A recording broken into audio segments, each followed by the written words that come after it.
In a world of crushing debt and dwindling fortunes, how does a man with everything lose it all? His story does not begin with a bad investment. It does not begin with a powerful rival. It begins with a dying horse. His name was Marcus, a man who measured the world in gold. His wagons carved dusty roads into arteries of commerce. His horses were engines of wealth, their hooves beating the very rhythm of his rising empire. Fear followed Marcus like a shadow, not because he was loud, but because he was cold. His heart was a fortress, and the only thing he allowed inside was profit.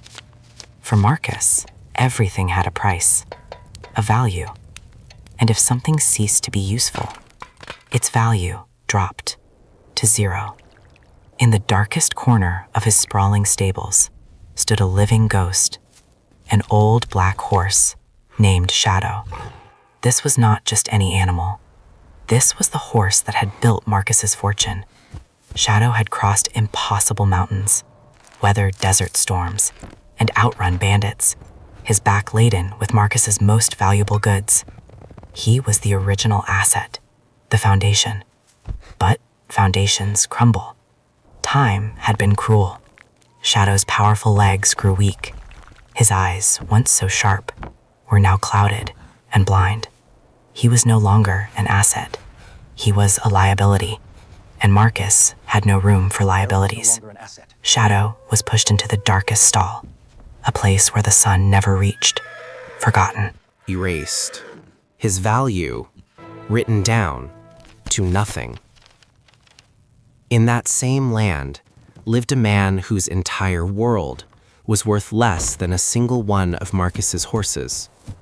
His name was Aaron, a poor woodcutter, bent from 50 years of hard labor. He had no horse, no cart. His only asset was his own aching body, which he used to haul firewood from distant hills for his wife and 5 children. Every day, he sold his wood to Marcus. And every day, Marcus made him feel worthless. He insulted him. He underpaid him.